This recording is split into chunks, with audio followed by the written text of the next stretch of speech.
ছোট লেভেলের যারা লোন নেয়, আমার ব্যক্তিগত উদাহরণ দিই, আমি বাড়ি করার জন্য এক ব্যাংক থেকে 1,20,00,000 টাকা নিলাম। তো আমাকে তো জামাইয়া ধরে আমি তাদের কাছে দরখাস্ত করিনি। আমি প্রথম হাউস বিল্ডিং থেকে 50 লাখ নিয়েছি। ওরা কোথার থেকে খুঁজে খুঁজে খুঁজে খুঁজে পরে তাদের সেলস প্রমোশন থাকে, এক ইয়াং সুন্দরী মহিলা আমার বাসায় পৌঁছে গেল। আচ্ছা ঠিক আছে, আমি তো খুশিতে ওরে বাবা বাসায় চলে আসছে, দেবে, রাজি হইলাম। তখন সব কাগজপত্র বা কী করলো, এই ক্ষুদ্র লোনের বেলা আমার বাড়ি বন্ধক নিল, 1 নাম্বার। 2 নাম্বারে আমার বয়স বেশি বলে আমার সাথে কো অ্যাপ্লিকেন্টে আমার একটা ছেলে বন্ধক নিল, যে দুইজন ও অ্যাপ্লাই করতে হবে। চিন্তা করেন। 3 নাম্বারে আমার আরেকটা বড় ছেলে চাকরি করে, বলে যে ও গ্যারেন্টর দিতে হবে। 2 ছেলে বন্ধক নিল, বাড়ি নিল। তারপরে কি করলো, ওই 1,20,00,000 জন্য একটা ব্ল্যাঙ্ক চেক নিল। বদিউর রহমান যেটি নিয়ে আলোচনা করছিলাম, নিজামুদ্দিন যেটি বললেন ভ্যাট ট্যাক্স আরোপের কথা এবং সেটি আদায়ের যে প্রক্রিয়া, সেটি আসলে বাংলাদেশের বাস্তবতায় কতটা চ্যালেঞ্জের, আপনি তো দায়িত্ব পালন করেছেন। আচ্ছা, আমি এই যেটা ভ্যাট ট্যাক্স বললেন, এটার আগে দুটা ইস্যু ক্লিয়ার করি। একটা হইল অপ্রদর্শিত 15%-এর সুযোগের বিষয়। এখানে একটা মিসনোভার আছে বোঝার মধ্যে, সেটা হইল আপনি অপ্রদর্শিত 15% ট্যাক্স দিয়ে যেটাকে প্রদর্শিত হিসাবে সুযোগ দেওয়া হচ্ছে, এখানে নর্মাল ট্যাক্স যে স্ল্যাব লেভেল তার সাথে এটা সাংঘর্ষিক। আমার সময় যেটা করা হয়েছে, তিনুদ্দিনের সরকারের ওখানে মাইনিও নিজে ডেকে এটা নিয়ে হস্তক্ষেপ করছে। মির্জা আজিজ কিন্তু এটা করেন নাই। মজার জিনিস হলো, সেই সময়ে সেনা নির্দেশিত সরকারে করেছে ওটা। তখন এই জাস্টিফিকেশনের কথাটা উঠছিল যে নর্মাল ট্যাক্স স্ল্যাবটা ঠিক থাকবে, যত টাকা অপ্রদর্শিত আসে তার নর্মাল ট্যাক্স স্ল্যাবে যেটা ট্যাক্স হয় সেটা হবে, শুধু 5% জরিমানা হবে এখন অপ্রদর্শিত থাকার কারণে। তাহলে সেটা একটা ফেয়ারনেসের চিন্তা ছিল। আর অন্যগুলো যেটা হচ্ছে সেটা হলো নর্মাল ট্যাক্স স্ল্যাবে যাচ্ছে না। আপনি 10 কোটি টাকা সে অপ্রদর্শিত ছিল দেখাবেন, এই 10 কোটির উপর আপনি শুধু 15% দেবেন। এটা নর্মাল স্ল্যাবের সাথে সাংঘর্ষিক, কারণ আসলে হবে 10 কোটি টাকা আপনার টোটাল ইনকামের সাথে যোগ হয়ে 5, 10, 15, 20, 25 স্ল্যাবে যাবে। সেটার উপরে আপনি এবার 5% বা যেটা জরিমানা হয়, এটা হইল ঢালাও সুযোগ। 15% এটা কোনো স্ল্যাবে যাবে না, আপনার যতই হোক এটা দিয়ে পাবে না। অতএব এখানে একটু বুঝার বেশ কম আছে, ক্লিয়ার হইতে হবে। এটা হইল অনৈতিক এই জন্য যে এটা নর্মাল স্ল্যাবটাকে আপনি ডিজনার করতেছেন। আর ব্যাংক লোনের ব্যাপারে ব্যাংক সম্পর্কে আস্থাহীনতা এত চরমে গিয়েছে, এই যে কারা পাচার করলো তাদের তদন্ত হতে পারবে না, আরেকজনের কী হবে, এইসব কথাবার্তা উঠতেছে। ছোট লেভেলের যারা লোন নেয়, আমার ব্যক্তিগত উদাহরণ দিই, আমি বাড়ি করার জন্য এক ব্যাংক থেকে 1,20,00,000 টাকা নিলাম। তো আমাকে তো জামাইয়া ধরে আমি তাদের কাছে দরখাস্ত করিনি। আমি প্রথম হাউস বিল্ডিং থেকে 50 লাখ নিয়েছি। ওরা কোথার থেকে খুঁজে খুঁজে খুঁজে খুঁজে পরে তাদের সেলস প্রমোশন থাকে, এক ইয়াং সুন্দরী মহিলা আমার বাসায় পৌঁছে গেল। গিয়ে বলতেছে যে আমাদের ম্যানেজার সাহেব পাঠাইছে, আপনি তো ওই জায়গায় বাড়ি করতেছেন, হাউস বিল্ডিং থেকে লোন নিয়েছেন, আপনার হাউস বিল্ডিং 50 লাখ দিয়েছে 3 তলার জন্য, আমরা আপনাকে 6 তলার 1,20,00,000 টাকা দেব এবং ঠিক 1 সপ্তাহের মধ্যে দেব। আচ্ছা ঠিক আছে, আমি তো খুশিতে ওরে বাবা বাসায় চলে আসছে, দেবে, রাজি হইলাম। তখন সব কাগজপত্র বা কী করলো, এই ক্ষুদ্র লোনের বেলা আমার বাড়ি বন্ধক নিল, 1 নাম্বার। 2 নাম্বারে আমার বয়স বেশি বলে আমার সাথে কো অ্যাপ্লিকেন্টে আমার একটা ছেলে বন্ধক নিল, যে দুইজন ও অ্যাপ্লাই করতে হবে। চিন্তা করেন। 3 নাম্বারে আমার আরেকটা বড় ছেলে চাকরি করে, বলে যে ও গ্যারেন্টর দিতে হবে। 2 ছেলে বন্ধক নিল, বাড়ি নিল। তারপরে কি করলো, ওই 1,20,00,000 জন্য একটা ব্ল্যাঙ্ক চেক নিল, তারিখ আনডেটেড, 1,20,00,000। এরপরে কি করলো, যেহেতু 15 বছরের 30টা কিস্তি হবে, ওই 30 কিস্তির প্রতি মাসের যে কিস্তি 1,26,912 গুণ 6, 15 বছরে 30টা, তাহলে 1,26,912 গুণ 6 গুণ 30, তাতে আমি যোগ করে দেখলাম টোটাল 1,20,00,000-এর বিপরীতে 3.5 কোটির মতো আমার থেকে চেকে সই করে নিল। আর পরে আমি বাড়ির দাম কত? হ্যাঁ, বাড়ির দাম কত হইতে পারতো? মানে বাড়ি, যে বাড়িটা বন্ধ, মানে এগেনস্টে লোন নিলেন, সে বাড়ির বাড়ির দাম তো আমি বাজারে উঠে নেই, বুঝবো মানে কেন? আন্দাজ আর কি একটা। আন্দাজ করে কি হবে, আমি কি বিক্রি করতে যাচ্ছি না। না না, আমি তাহলে মানে ওইটাও তো ওই টাকাটাও তো ল্যান্ড ভ্যালু ঠেলু আছে। ল্যান্ড ভ্যালু ল্যান্ড ভ্যালুতে এটা কত হবে জানি না, ওটা রাজুকের প্লট 3 কাঠার প্লট আর কি উত্তরা। পরে আমি ওটা হাসতে 3 কোটি হাসতে টাকার নিচে বললাম না। হ্যাঁ। যে একটা কাজ করলে ভালো ছিল, আমরা মানুষ তো 7 জন, আমি তো অ্যাপ্লিকেন্টে বন্ধকে গেলাম, বয়স বেশি বলে আরেক ছেলে নিলেন বন্ধক, আবার গ্যারেন্টার নিলে আরেক ছেলে, তো আমার একটা পুরনো বউ আছে প্রায় 45-46 বছর আমার সাথে সংসার করতেছে, এটা মাহের করে নিয়ে যান, তাহলে আমরা সব আপনাদের হয়ে যাই। না আপনি চাইলে তো যে প্রমোশনের জন্য গেছে সুন্দরী লেডির কথা আপনি বলছেন, কিন্তু সুন্দরী একজন লেডি গেছে। চেঞ্জ করে আরে লেডি যাইয়া তো প্রমোশন সেটা করে নাই, লেডি যাইয়া বলছে যে কিচ্ছু লাগবে না, কিচ্ছু লাগবে না, কিছু লাগবে না। কাগজপত্র আপনাকে মোটিভেট করে ফেলছে, দিতে আপনিও দিতে দিতে মানে দিতে পছন্দ। ওই 6 তলা। পরে এরপরে কি করে ব্যাংক ছোটদের জন্য, আমার যে এক্সাইজ ডিউটি, ব্যাংকে টাকা বেশি থাকলে সেটার উপর একটা এক্সাইজ ডিউটি হয়, দেখা গেল এখন লোনের যে অ্যামাউন্ট আমাকে ডিসবার্স করলো, লোনের উপরে এক্সাইজ ডিউটি কাটতেছে, ওই 1,20,00,000 ওইটার উপর এক্সাইজ ডিউটি। এরপরে সে এক্সাইজ ডিউটিকে কী করলো, প্রথম পরে প্রতিবাদ করা হলো, এক্সাইজ ডিউটিটা আবার আমার লোন ইনস্টলমেন্টের সাথে টোটাল ব্যালেন্সে যোগ করে ফেলতেছে, আবার যেটুক সুদ জমে 3 মাস পরে সেটা আসল হয়ে যাচ্ছে। তো ব্যাংকে আপনার এই যে অবস্থা, সেই অবস্থার পরে যেটা ব্যাংক স্ট্রং ছিল আগে, ওই যে রাধা একটা- চক্র। একটা ভালো ব্যাংক, রেমিটেন্স আসতো, সেটা লুটেরার হাতে চলে গেল, কীভাবে কীভাবে সবাই মালিক হইলো, তারপরে কোথায় কেমনে করে বস্তা করে টাকা চলে গেল, তদন্ত হইতে পারবে না, তো মানুষের আস্থা তো নাই। আমার এক শিক্ষকের ছেলে বিদেশে আছে, সে ব্যাংকে টাকা রাখতো, ওই ব্যাংকে রাখছে, পরে যখন শুনলো যে ওই ব্যাংকে এত টাকা বাইরে নিয়ে গেছে, এটা তদন্ত করা যাবে না, বলে যে টাকা রাখবো কই, 1 কোটি টাকার মতো সে জমাইছে, বাড়ি টাড়ি করবে, বিদেশের আর্নিং সব, ভয় পড়ে গেছে।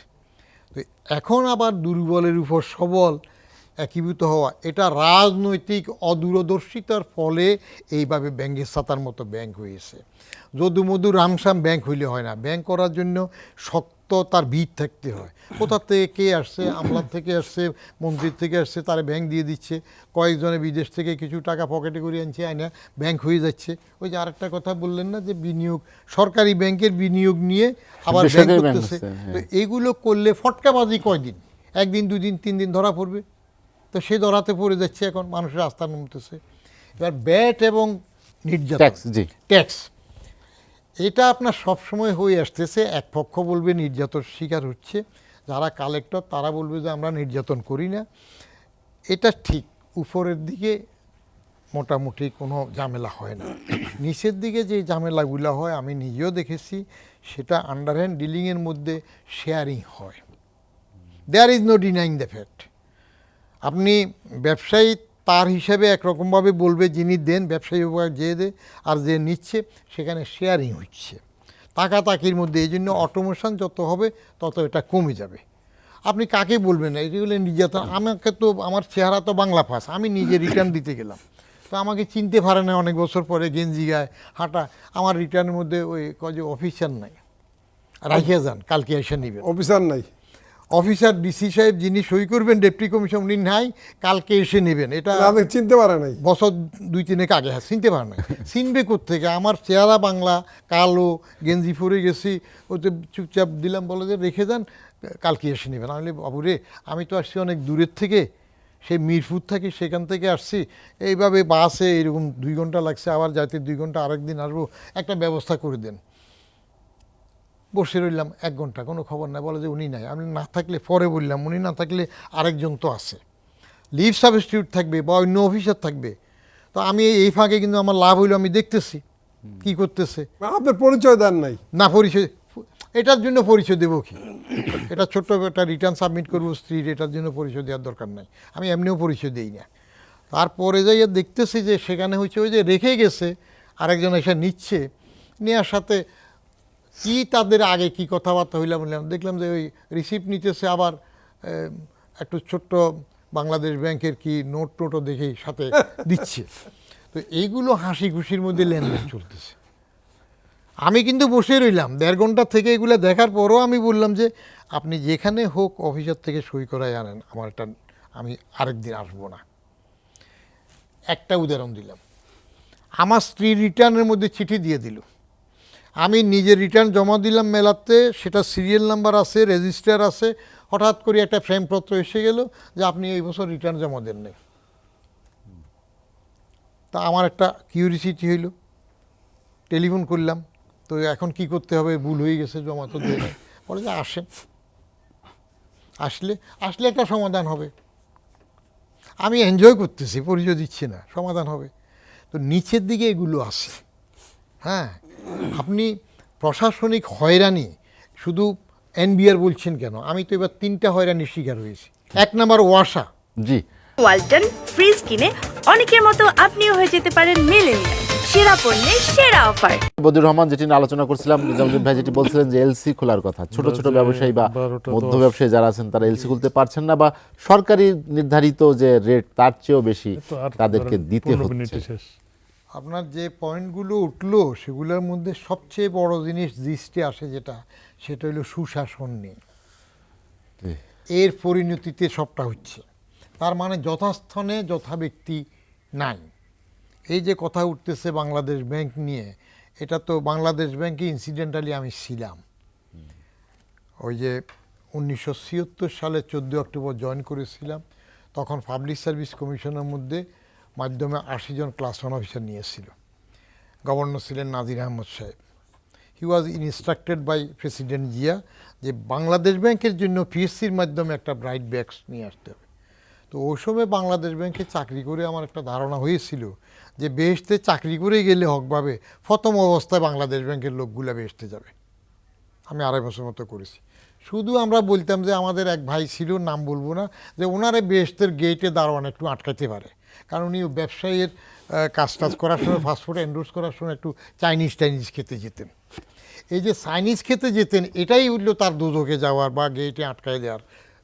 এটাই ছিল আমাদের কাছে বড় ব্যাপার যে উনি চাইনিজ খেতে যান। তাহলে কোন পর্যায়ে ছিল, চাইনিজ খাওয়াটাই একটা বড় অপরাধ ছিল, আর বাকিটা ছিল সবাই বেহেশতে যাবে। তো সেই বাংলাদেশ ব্যাংক গভর্নমেন্ট যদি একাধারে আওয়ামী লীগ সরকার 15-20 বছর কয়েক মেয়াদ থাকার পরে একটা গভর্নর দিতে পারে না, ফজলে কবিরকে পরে আইন বদলাইয়া আরও রাখে। কেন রাখে? পরে শোনা গেল যে রৌফকে নাকি আবার গভর্নরকে আনতে হবে ওখান থেকে, বয়স কাবার টাবার করার এসব কারণে করছে। তাহলে সুশাসনের অভাব। একটা গভর্নরের জন্য আবার আইন বদলাইয়ে বয়স বাড়াতে হইল, করে পরে আরেকজনকে আনলো। তো এখন বাংলাদেশ ব্যাংক যদি তার রেগুলেটরি কন্ট্রোল না রাখে, তাহলে যা ঘটার তা ঘটবে। ব্যাংকগুলার অন্যগুলো কন্ট্রোল করতে পারতেছে না। আবার বাংলাদেশ ব্যাংক যদি ব্যাংকের অনুমোদন দেওয়ার সময় শক্তভাবে আর্থিক নীতিগুলো ফলো না করে, তাহলে যা ঘটার ঘটবে। এই যে এখন ব্যাংকগুলা ওই যে পলিটিক্যাল কম্প্রোমাইজ বলে বলে মুহিত সাহেব বলতেন যে পলিটিক্যাল কম্প্রোমাইজ দেওয়া লাগছে, এই লাগছে, এখন লাটে উঠতেছে, একটা কাঁধে একটা উঠবে, এক কানা খোঁড়া আর এক লুলা ওই বড়টার উপরে উঠে এটারও চাপাই নামে ফেলবে, এ অবস্থা যাবে। এখন সুশাসন কে দেখবে? সরকার দেখে। তাহলে ফেলিয়ার যেটা হচ্ছে, ঠিক জায়গায় ঠিক ব্যক্তি নেই। কী জন্য হচ্ছে? সরকারের জন্য হচ্ছে। এবং কী জন্য হচ্ছে? দলবাজের জন্য হচ্ছে। এই যে বলা হইতেছে যে ইনারা উপরে সবসময় কায়দা করে কথা বলে, তো ওনারা যে প্রধানমন্ত্রীর সদিচ্ছা আছে, নিচের দিকে শুধু হয় না। কেন হয় না? নিচের দিকে লোক এগুলা কি আসমান থেকে নাজিল হয়? পোস্টিং কে দিতেছে? আপনার যখন থেকে সিভিল সার্ভিসের মধ্যে দলীয়করণ শুরু হয়ে গেল, প্রথম খালেদা জিয়ার প্রথম আমল 91 থেকে আলী বাজাদ, বিএনপি, নামের পাশে এ, নামের পাশে বি, নামের পাশে জে, এসব লেখা শুরু হইলো, তখন থেকে বিভাজন হইল। তো বিভাজন করতে গিয়ে আপনি অপদার্থ লোককে একটা ভালো জায়গায় পোস্টিং দিচ্ছেন, ও তো কাজে বুঝে না, পারবে কেমনে? সেখানে তো শক্ত হইতে পারছে না। শক্ত হওয়ার মতো লোক ঠিক জায়গায় দিতে হয়। এটা একটা যেটা। এখন আপনি যেটা বললেন, একটা হয়রানির ব্যাপার আছে যে ট্যাক্স কালেকশান বা ব্যাট কালেকশান।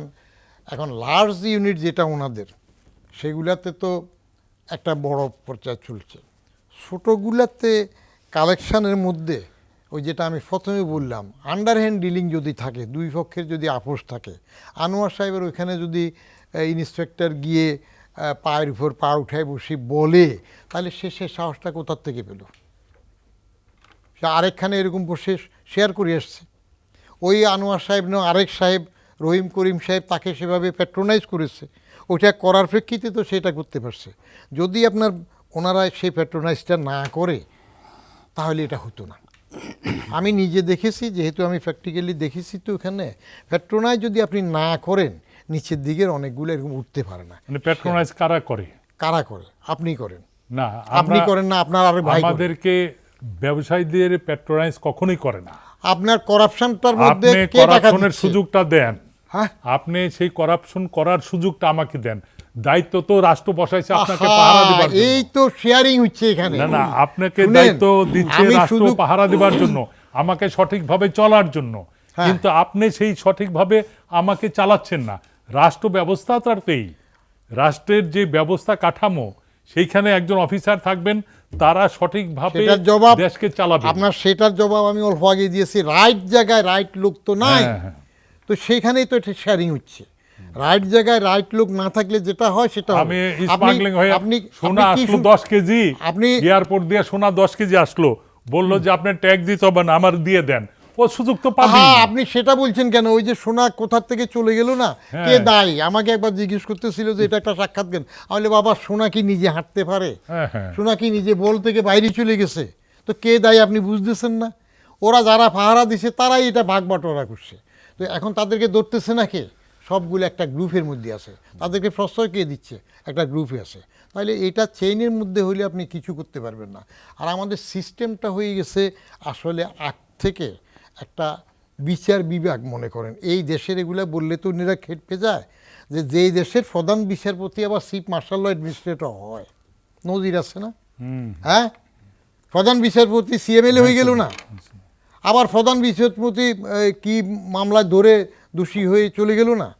তো এটা ব্যক্তির জন্য ঘটে, ডিপার্টমেন্ট না। তাহলে সিস্টেমটাতে আপনার সেক্রেটারি বলেন, যেখানে বলেন, ওই যে যেটা রটেন বলছেন, রটেন সিস্টেমের মধ্যে শেয়ারিং চলতেছে। বদিউর রহমান, আলোচনা থামানোর শেষ জন্য করতে যে চাই আমরা। জি, কঠোর হওয়া দরকার পলিটিক্যাল নেতৃত্বে, সেটা কঠোর হচ্ছে না তো।